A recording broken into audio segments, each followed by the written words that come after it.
Hi, Kyle. What's up? Oh, hi, it's not Kyle. Similar hat, though. Listen, I'll be as brief as my bowels can permit, Matt. The category is diseases of the mind for 1600. This mythological phenomenon is the most overhyped and foundationless piece of offensive dogma enforced on the innocent masses since the need to make children worship the effigy of a torture victim. What is the need for modern-day feminism in the U.S.? Ding, Matt! Ding a fucking Ling-Ling!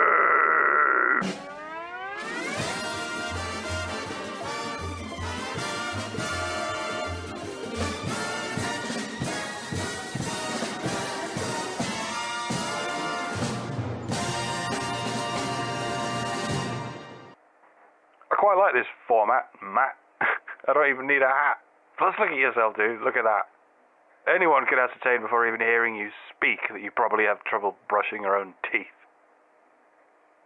Did that sound like poetry to anyone else, or am I just having a stroke? Matt, mate, give us a soundbite.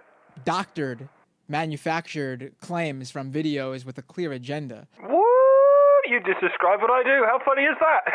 Is it also what you do, Matt? Is it also what everyone does when they are in the very business of doctoring videos and having agendas? See, this is something I've noticed a lot of people doing. I think I'm going to call it shit sprinkling, or shinkling if you prefer. It's when you accuse your opponents of doing something that both of you are doing, or something that everyone does, or something that you and you alone are doing, but never ever something that only your opponent is doing. It's called shit sprinkling because it's like you're flicking your own shit around like a hippo and arguing that everyone else is covered in shit. You understand the ideology of feminism is that women are equal and can do just as much as men and have equal rights to men. I mean, that's the feminist ideology. Okay, so we've got women are equal and can do just as much as men. So why wouldn't... Shut up, Matt. Can we mute him? Okay, we have to go. So, Matt, we've got women are equal and can do just as much as men and have equal rights to men. If what you said is the case, then no activism is necessary, so I'll assume you misspoke and you meant to say women should have equal rights to men because they don't yet. Is that what you should have said?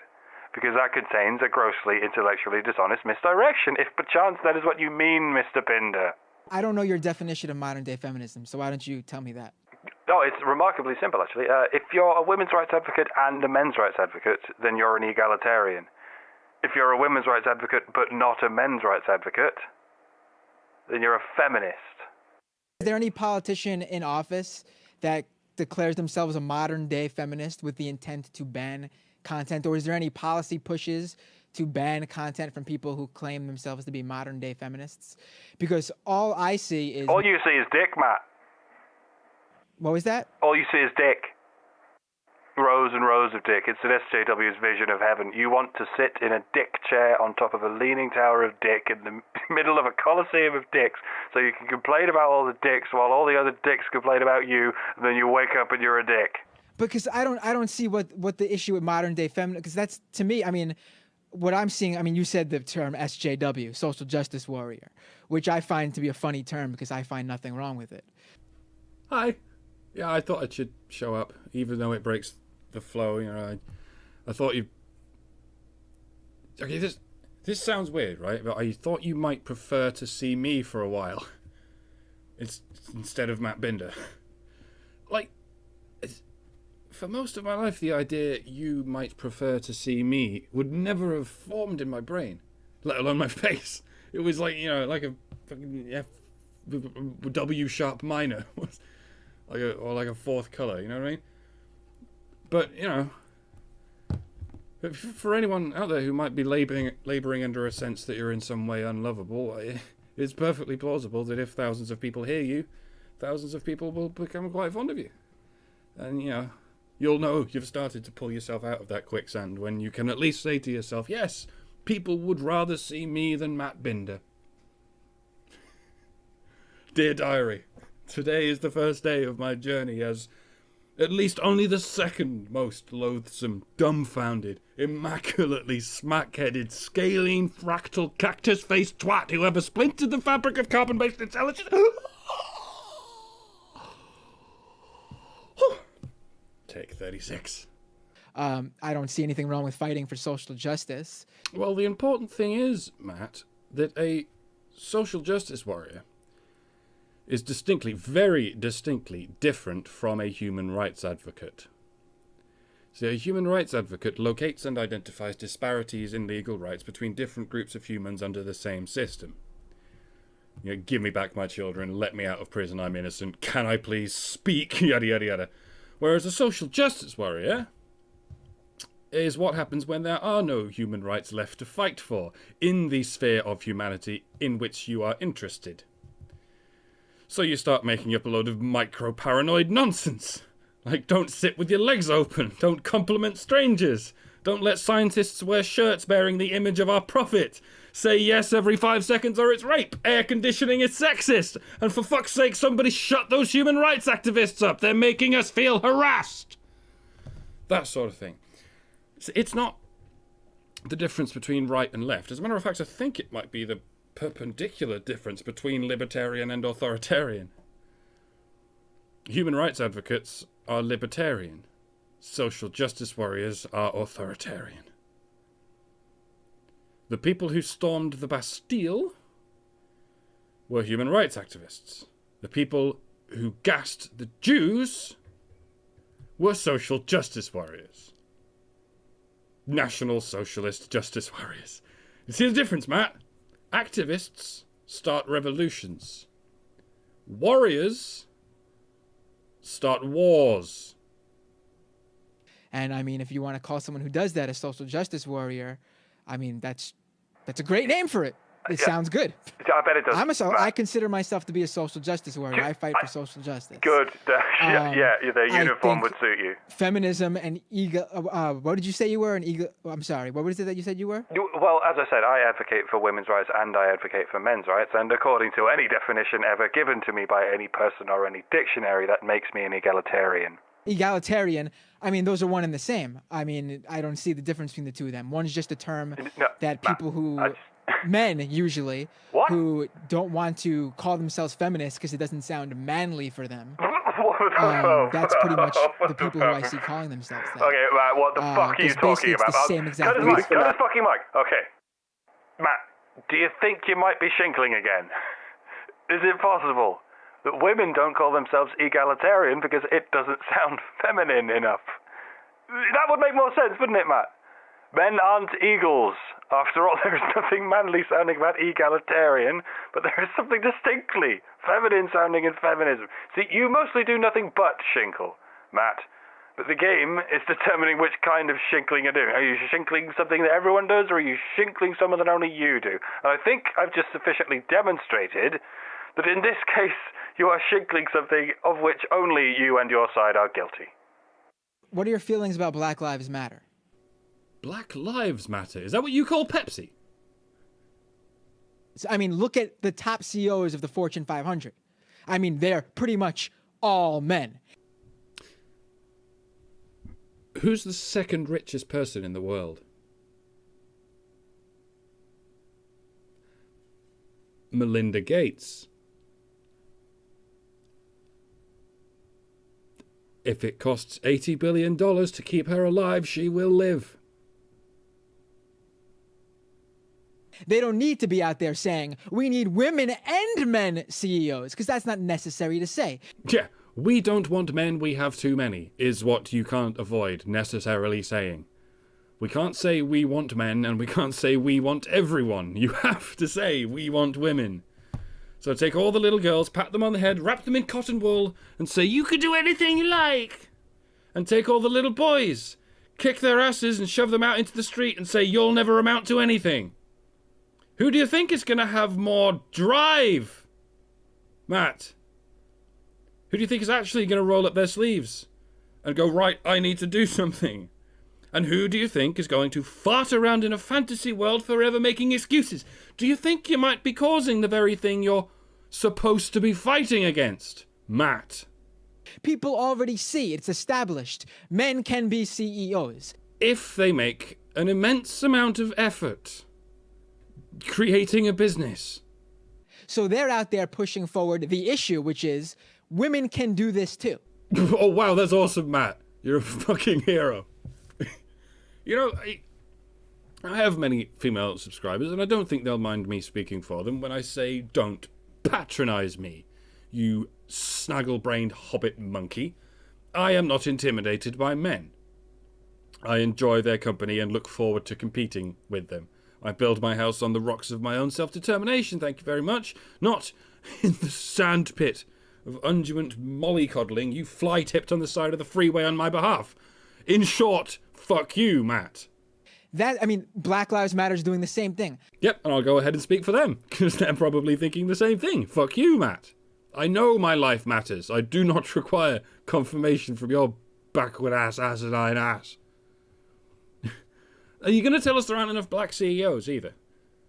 Or enough Mongolian CEOs? Do you think they have this problem in Mongolia? Do they look around and say, why are there so many Mongolians here? I don't think they do. I think they're busy being Mongolians. Yeah, well, once upon a time they had something of an eruption of social justice, resulting in quite a humdinger of a war. But they've learned their lesson. It's often something that happens early in a nation's life. When a new nation forms, it has all the patriotic pride of mass unity, but without any of the historical baggage of having done anything wrong yet. Germany was a relatively young country when it started all them wars. And I'd like to say Western Europe has learned its lesson about colonization, but unfortunately they have left in their wake a whole bunch of new nations. All of whom have their own calming down to do. And this all started as a tribe of Bushmen in the African savannah, so we can all pander and prostrate and apologise to each other until we're red, white and blue in the face. Or we could just accept that we're all apes who were dropped onto this earth a few years ago in the middle of an exploding ape zoo. And it's no one's place to say which of those apes matter. And here's an idea. If the white front-tail apes are working too hard, how about give the white front-tail apes a break? Rather than giving everyone else a break. What? Yes, have you considered that you may have something upside down here? Obviously, all lives matter. Boo! But the police are not mass murdering everybody of every color. Yes, they are, Matt. To some degree, that's their job. Because every race has a certain mass of people who are criminally dangerous. There's a specific issue we're seeing where black males are being killed, and women, black men and women are being killed by police in a proportion that's not equal to white men and women. Not even close. And men are being killed more than women. Across every board. White men are being killed more than black women. So whatever problem is being experienced by blacks as a group, it is also being experienced by men as a group. And I'm not hearing hide nor hair of a Male Lives Matter campaign. Because we all know how the social justice warriors would react to that, don't we?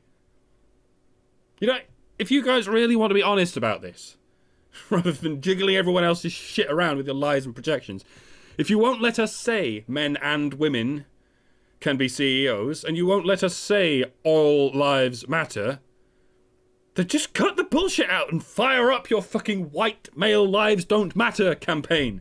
Stop pretending you're anything but a bunch of very fucking confused people who think they're going to fix sexism and racism by being sexist and racist.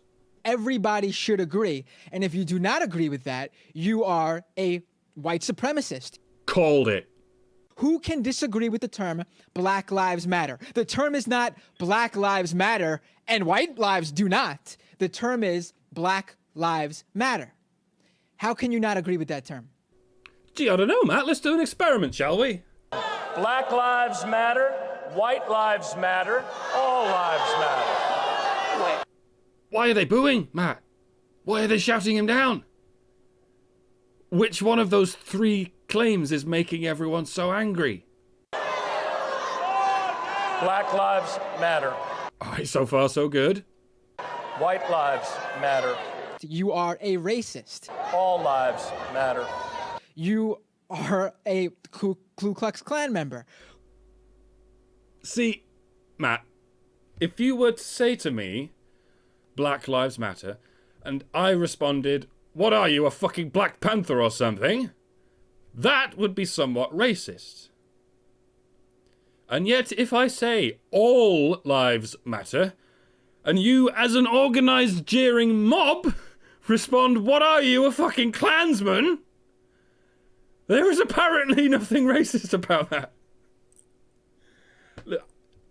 No one here disagrees with the sentiment that Black Lives Matter, Matt, but this campaign reveals that you and your globalist Socialist Workers' Party comrades fundamentally cannot agree with the sentiment White Lives Matter. You will not admit to your bigotry, but you cannot hide it either. You think you can just shit on white people and straight people and cis people and men, and that counts as progress. That's why you don't call it human rights. You don't call it philanthropy. You don't call it egalitarianism. You call it social justice. Because social justice is whatever you say it is. Social justice is what every pitchfork-wielding angry mob wants. Sacrifice. Needless, bloodthirsty sacrifice at the altar of arbitrary outrage. It's called whatever euphemism the zeitgeist can construct. In this case, social justice. But make no mistake, it is the act of sacrificing. And not sacrificing oneself. Sacrificing the other. The process of ritually destroying life for the superstitious sake of preserving life somewhere else. You need to find a woman and watch her to death, or find a man and ignore him to death. And then if they can't find some foreigner who's pissed them off, they'll just start on each other. If someone tells you AIDS is bad and you have cancer, do you feel like AIDS is bad is a term that excludes you because you have cancer? I'm not particularly proud of having cancer, Matt. Then why do you think that the term Black Lives Matter excludes you? Because you are, I don't know what you are, white, Hispanic, Asian. Matt, I don't know why you're comparing races with diseases. Diseases are problems, races are not. Okay, I'll try and work this rather macabre comparison of yours. If I go to the doctor with cancer, and the doctor says to me, AIDS matters, and I said, but I have cancer and I'm dying too, and the doctor booed at me and called me a cancer supremacist, then I would indeed be rather nonplussed.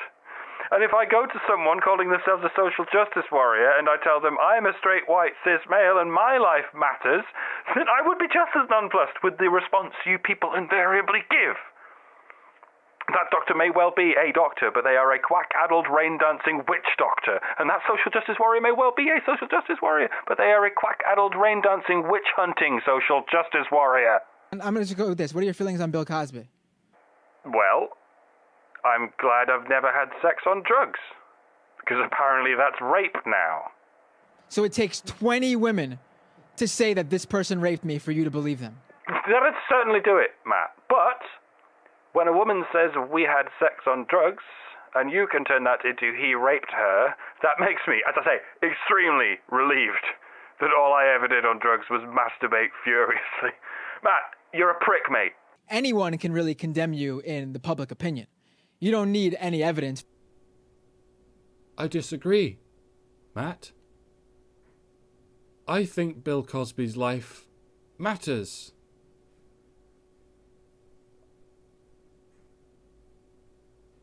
Have you engaged in consensual, I'll assume, intercourse before? Yes, Matt. And I have size 14 feet. Okay. You're 14. Okay. Let me tell you something. When you engage in intercourse with a woman, very rarely is DNA left behind, first of all. Oh, Matt, mate, bro, you're doing it really wrong. Like, really stupendously wrong. If you have sex and no DNA is left behind, you have completely failed to have sex. See, when most people have sex, they touch. Matt, I know you think sex is when a woman lets you hover in a winch 3 feet above her, smelling her hair as she watches The Bachelorette, but that really is just you, Matt. Most women don't insist you wear a ball gag and stand in the corner while she wanks and throws fruit at you. You're a strange man, Matt. Many of these cases, the guy comes out and says, yeah, I had sex with this woman. She wanted it. She was asking for it. She didn't say no. Matt, are you aware that that does happen sometimes? It's called consensual heterosexual intercourse, and it exists. And you're basically telling us we can't let men testify because then they might testify as innocent. What in the dystopian cyberfuck are you talking about, Matt? Hey, Matt, here's a question. What would you do if you were falsely accused of rape? How would I deal with an allegation of rape? I would believe the woman. You're a fucking champion, Matt. Hey, tell you what, your head's about a size 14. Open wide. Yeah, boy. Brace yourself, Matt. Your mouth's about to rape me. Because in my 29 years of experience, I've never come across one woman. It's only a cheap shot if I say anything, and I'm not saying anything.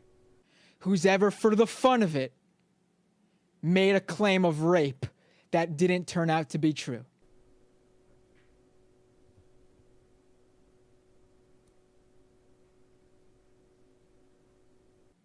And I'm not saying it doesn't happen, but what I am saying is that the odds are so small that it would be wrong to not believe them because of the number of fake rape allegations than to believe them and the other way around. 1 in 4 college men is falsely accused of rape.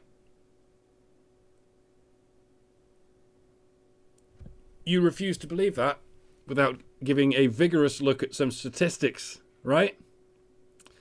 Did you give the statistics a vigorous look before you decided to tell college women that they have a 1 in 4 chance of getting raped? No. Because there are things you want to hear and there are things you don't. You gravitate towards what is valuable in the black market arms race of identity politics. And the most valuable commodities are women's fear and men's guilt. So when you hear men are vulnerable to women, you demand to see a wall of statistics. And when someone shows you that wall of statistics, you stare into the distance muttering, "The problem with your paper is you never have any statistics to show me," or some other mind-blowing fucking fail. But when you hear women have it worse and men are to blame, you fling open the fucking portcullis and have a festival. Statistics? Who needs statistics? Men are bad and women are weak. All is right with the world. Men can go on working themselves to a slow suicide and women can sit in the attic shitting themselves inside out forever. Because that's progress! Do you know who O.J. Simpson is? I think Black Lives Matter, Matt. Okay, do you think he murdered his ex-wife and her boyfriend? Are you telling me Black Lives don't matter, Matt? Is that what you're saying to me? Because I would disagree strongly. I think Black Lives do matter, Matt, and you're in the KKK. Okay, but to use the fake rape allegation example as your main, I'm going to assume it's your main because that's the one you went with, reason to not support feminism, you need to read more about feminism and what feminists fight for. I would suggest we treat feminism like any other religion. By all means, keep your beliefs, exercise your beliefs among any consenting adult who is willing. You may even have your faith schools. In fact, I encourage you to have your own little communities where women and men are whatever you say they are. But it does not belong in practices of institutions which have the monopoly on higher learning. No matter what the theology department comes up with, we do not staple their findings to the door of the Faculty of Science. If you jolly well fucking please. And until you can justify your ideology without employing the exact same ugly lattice of logical fallacies spun by every other religion, then I would recommend you migrate your shit to that wing of the building. You'll like it with the theology professors. They're a more eclectic crowd than you might think. And they might teach you how to have these arguments like civilized fucking people. Hey, Matt. How do you think atheists were treated 500 years ago? And what do you think of men's rights advocates? See you later, Matt.